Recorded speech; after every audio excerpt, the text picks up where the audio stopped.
Hello and welcome. I'm Alexander, and this is Native in Tech, and we are now running the Native in Tech topics. I have the wonderful opportunity to talk to Senor Bergamaschi, Francesco Bergamaschi. Really excited to have a conversation on the topic of teaching DAX, this mythical language that you either hate, dislike, or can't do. I don't think there's anything between. Well, unless you're Italian. There's a reason why there are stickers called "Write DAX" like in Italian. So, Francesco, welcome to the show. Can you start by introducing yourself quickly and what do you do? Thank you, Alexander, for hosting me, and hello to all the community. I'm Italian. I'm a teacher at the university where I teach business intelligence, of course, in theory, but I love avoiding only theory because I believe that theory brings to practice, practice brings to theory, and this circle, I think, is the optimal way to learn. So all this DAX thing started as Power BI was the perfect product to do the practice part. Mhm. It is for free, Power BI Desktop, so I could have it easily at the university without going to some obscure office to get authorized to spend money. And from that point onwards, that is my reference for letting students understand the concept, but at the same time being able to do something. And that's where I spend, let's say, 70% of my time, working time.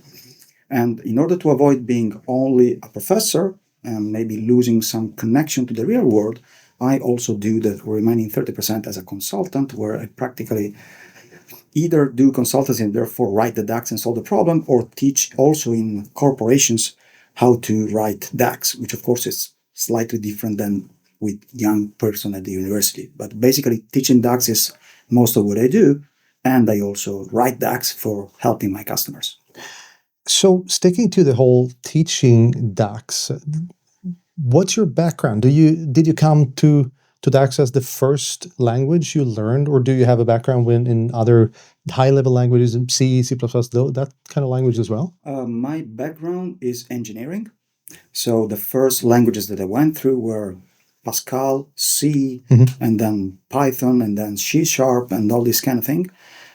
So even some VBA at the time, where VBA in Excel did still make sense. Yeah. So to me, the impact was not easy because DAX has all these differences, but my background was not mainly on that. So basically, I started dealing with data a lot in the corporation. So I had the background, but in the corporation, they started asking me for Excel pivot tables, releasing indicator and so forth, but original pivot tables, so with a lot of limitations.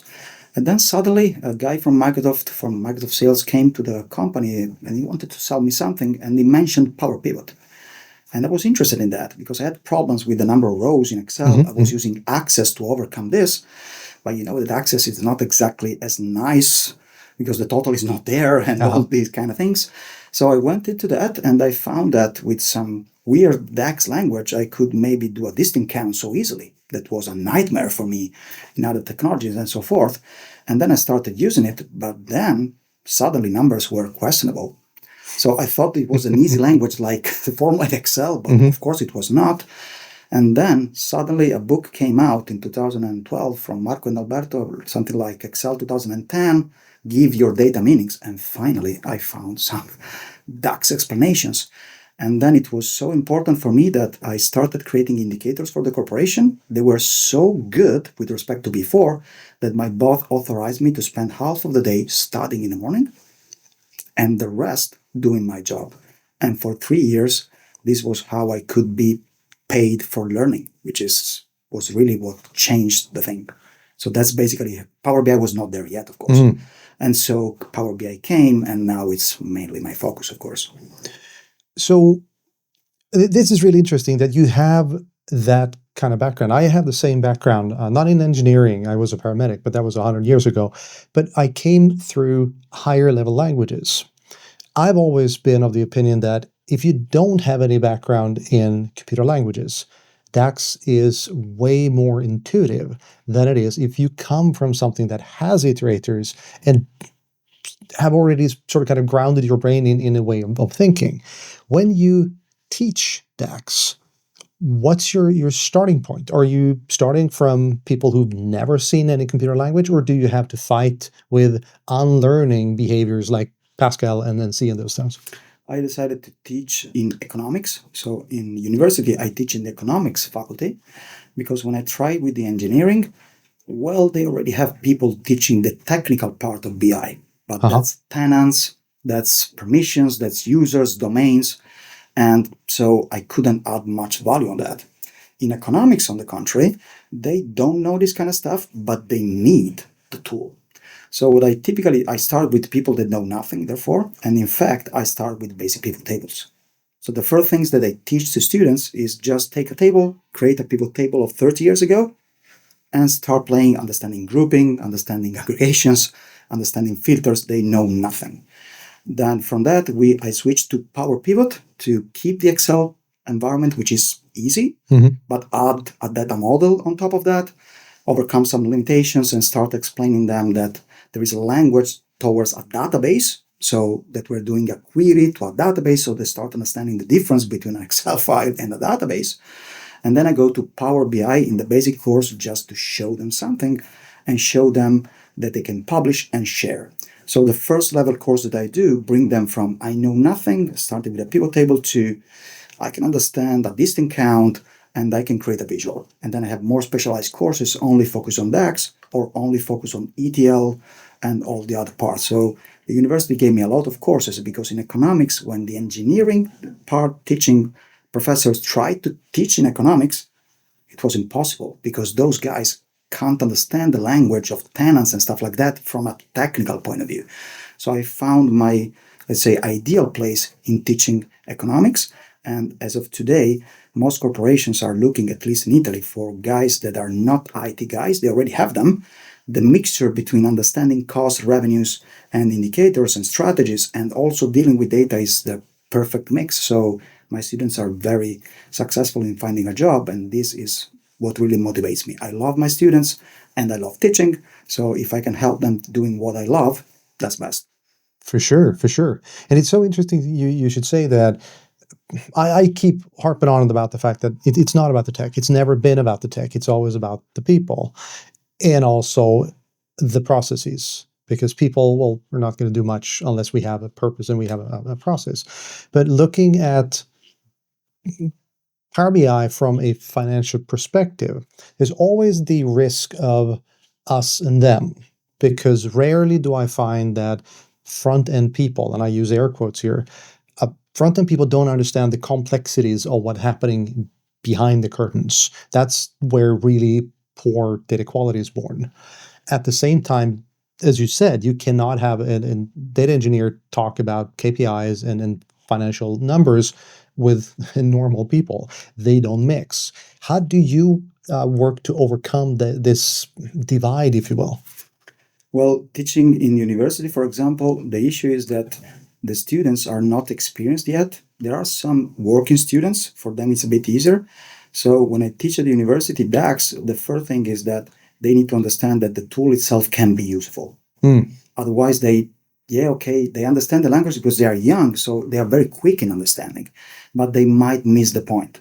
So I typically start always with a business case, and I say we need to calculate revenues territory by territory or color by color. And I explain them that the measure is always revenues and that color or territory is just grouping. So I need to give them this idea of the multidimensional thing and that KPIs should be looked by different angles, the perspective, dimensions, and stuff like that.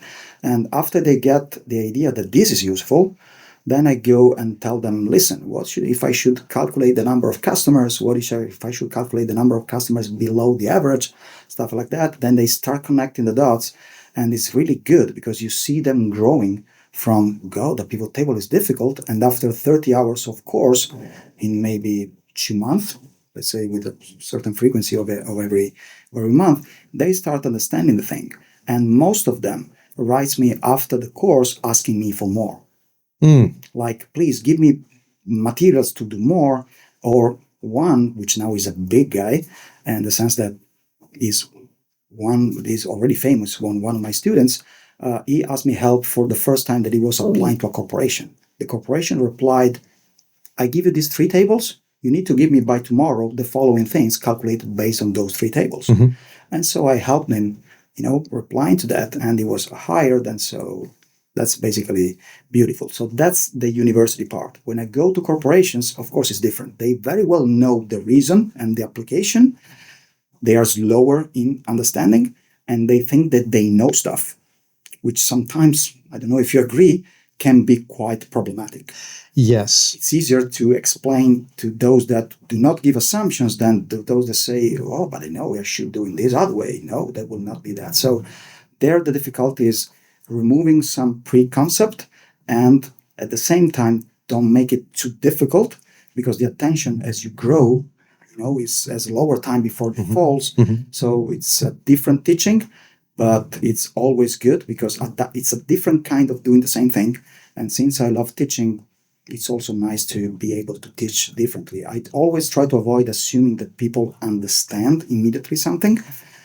You explain, but then go immediately into, in this way you can solve this. And they say, okay, so now I can do that. And I don't have to do 100 pivot tables, 200 vertical lookups all the day at the same time. I just click refresh and the thing is done. And I can be human in interpreting numbers and not machine in preparing numbers, where the last thing can be automated via some ETL or whatever. So it's a difficult thing. But if you want to be a good teacher, you need to be a good learner first. And so you learn to adapt to the audience. Today at SQL for example, the audience was particular. With the first time I tried to understand who I had in front, and the session was not exactly what I thought, because you need to adapt. And I didn't do all that I thought. I did something different in order to get exactly what they wanted. It's a difficult thing, but if you love teaching, you can do that. And that brings me to another question that I was hoping that you were going to set up for, because we've been discussing before we started recording the angle of teaching versus showmanship and why we're doing a session, right? And we're both in agreement that we try to teach something. It's not about showing off. It's not about showing the newest, coolest feature. It's about what can you do with this? You've been speaking in the community for a few years. What's your take on that angle? Would you say that is a common angle, or would you say that you're relatively unique in that viewpoint? No, I'm not unique. I see many speakers that try to put themselves in the shoes of the audience. When I see speakers that don't do that, I recognize that by the fact that they go too quick. They don't zoom out, for example. They do things very quickly, and they don't look at the audience in the eyes. If you explain something and they don't understand it, if you look them in the eyes, it's clear. If that happens, whatever your purpose is, to me, it's better to deliver something that they can bring home, maybe less than what you thought, but the session is not for you. The session is for them.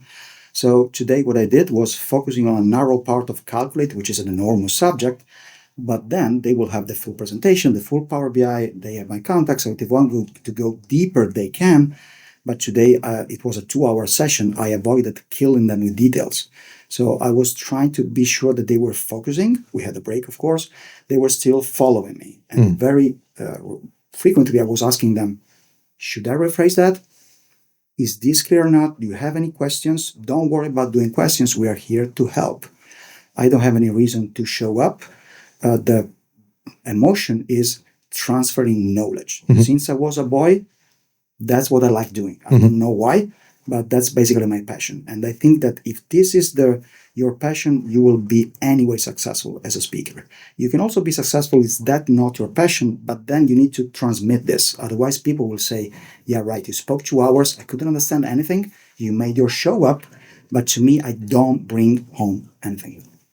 No, and I totally agree. Do you know the name Bob Ward? You do. Okay. So Bob, for those of you who don't know, he's a legend in the SQL Server community, and he's been at this for way longer than I have. And Bob used to run 3-hour sessions at Past Summit. The point was not for you to learn anything. The point was for your brain to be blown.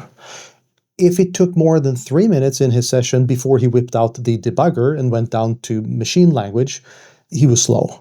that was the kind of stuff. So I used to know SQL Server fairly well, but I got a splitting headache about 5-6 minutes in, and it just went downhill. But that was the point. The point was not to learn. The point was to just have your brain melted. Those are fun, and in some ways, I've seen, especially Marco, do something similar, just to show that, do you think you know DAX? Let me show you that you're wrong. And I think it's a good way to give your ego a bit of a shake-up sometimes, because it's easy to think that we have a clue. But completely shifting topics, in DAX, what's hard with DAX? The hard thing is that it looks like it is similar to Excel. The ampersand is for concatenating. You have your bloody sum function, where a column is enough. An Excel user quantity price, they will do the column quantity per price, and they can do the sum on top of that. But today, for example, I did also this. I tried a couple of simple things. Everything was working. And I said, then everything is easy. Let's try this on the contrary. How should that be? And the result was totally different. And then people say, okay, maybe then it's not so easy or so simple. So the curve can be, you start with DAX, you do a couple of sum and distinct count, everything works. You feel confident. So you go ahead without studying. Then you start having the first bad results. So you get depressed, and either you abandon or you start studying. And if you're willing to do that, you can come back. But anyway, you've experienced some pain because in this part, you created bad numbers. And somebody, the CEO, doesn't understand DAX probably, but he understands bad numbers. He will point at some numbers and say, listen, Power BI, whatever, that number is incorrect. So I try to explain them that you can do this instead of this if you, at the beginning, recognize there is a language against a database. So you're creating a query and there is a model. And the most difficult thing is in Excel, the result depends only on the formula and the data. In DAX, it's the formula, it's the data and the model. That's what Excel users are more difficult about. And when I succeed in doing that, usually it's this path, and that makes your life easier. So that's the way to try to convince them, because otherwise, again, the problem is not when a formula doesn't work. The problem is when a formula works. Is it doing what you expect, or is that result completely something semantically different? Yeah. And that's another problem, because also debugging is something that you should teach. And I can't do that at university. I do that in corporations. And then it's particularly hard, especially with IT guys, because they expect to see a step-by-step thing like in Tabulator 3 you can have with the DAX debugger. Not all corporations have Tabulator 3, so teaching them different ways. But IT guys, sometimes it's easier to teach to business guys, because Power BI in business intelligence is not IT.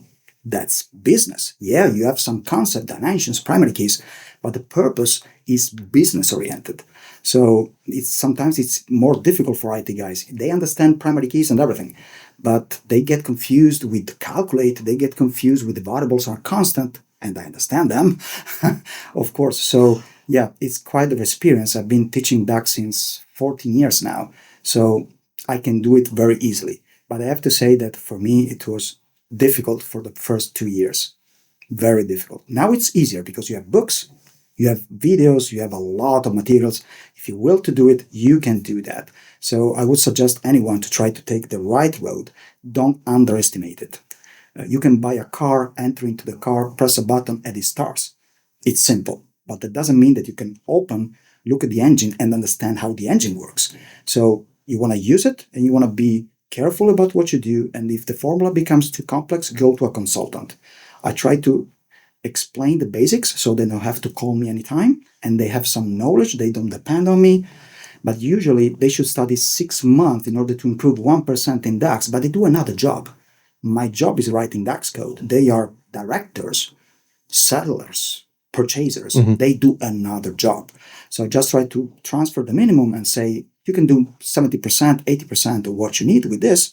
If you need anything more, you can always come to me and we can fix the details. In this way, I can also bear the work. Otherwise, it would be very difficult for me to follow all the customers that I have. Would you say that DAX is a language that lends itself to trial and error? The classic male way of, nah, I'll just throw out the manual. How hard can it be?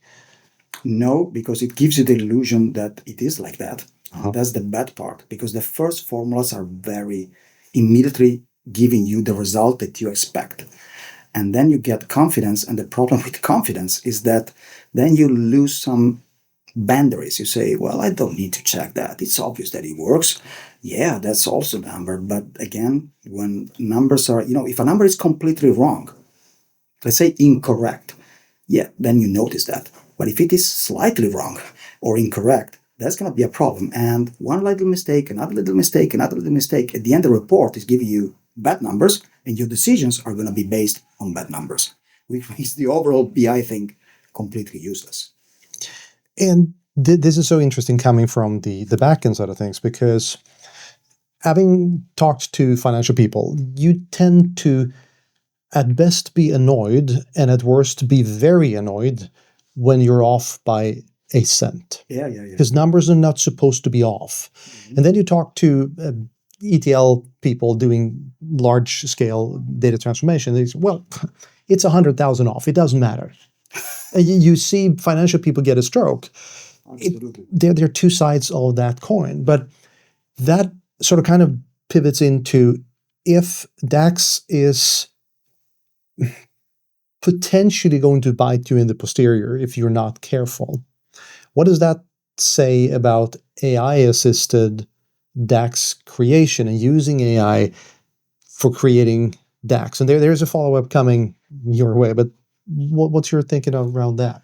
Now, I have to say that recently, in the last, let's say, 6 months even, things are changing because the AI is becoming more and more powerful.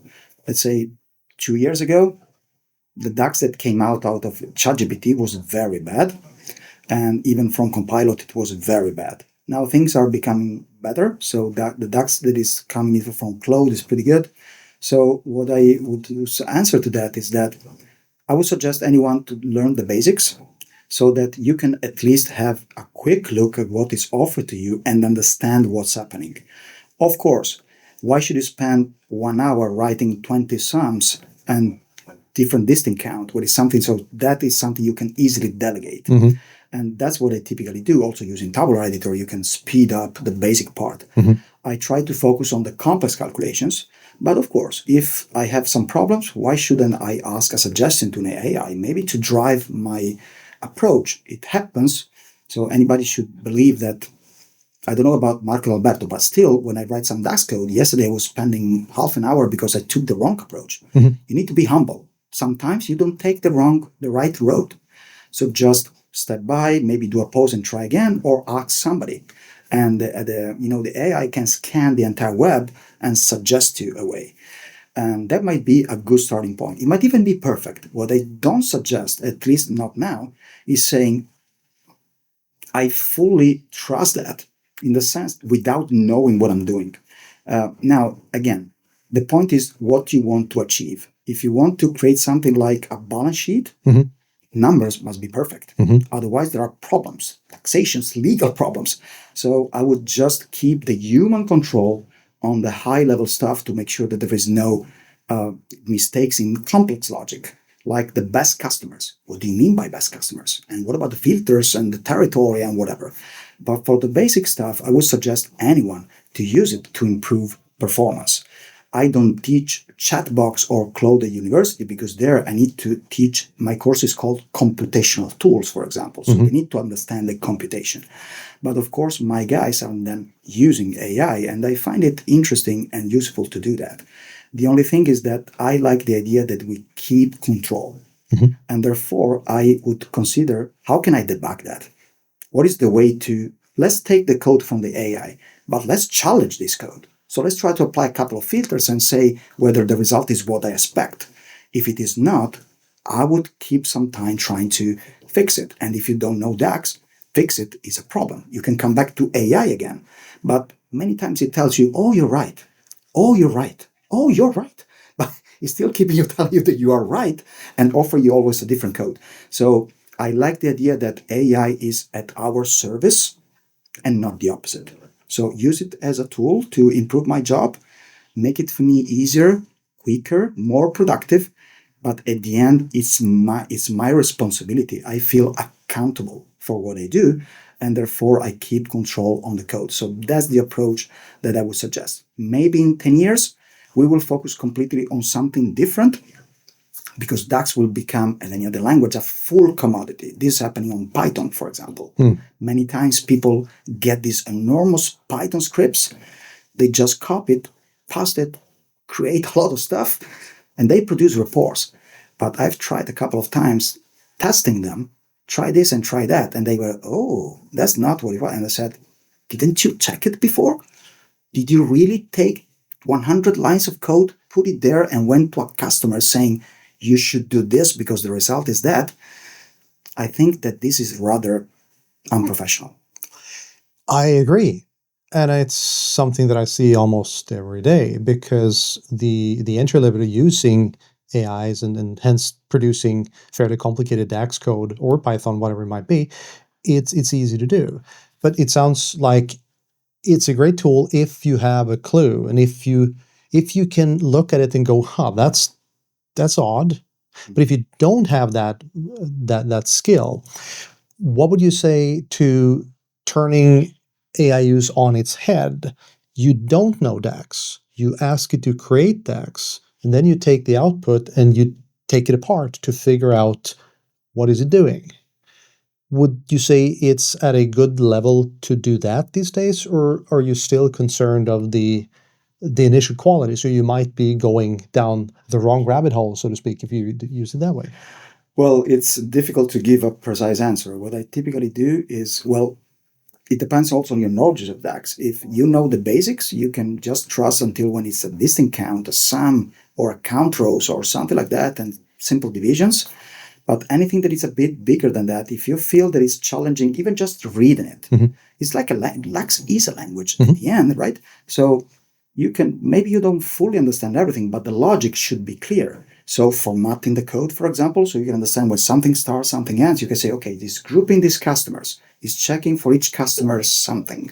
And then the result, if the logic makes sense, then it's something. But if you read and you don't understand anything, I wouldn't suggest that. So debugging, but more than debugging, challenging is the thing. So take one single customer. You know that customer, for example. Take that single product or single warehouse.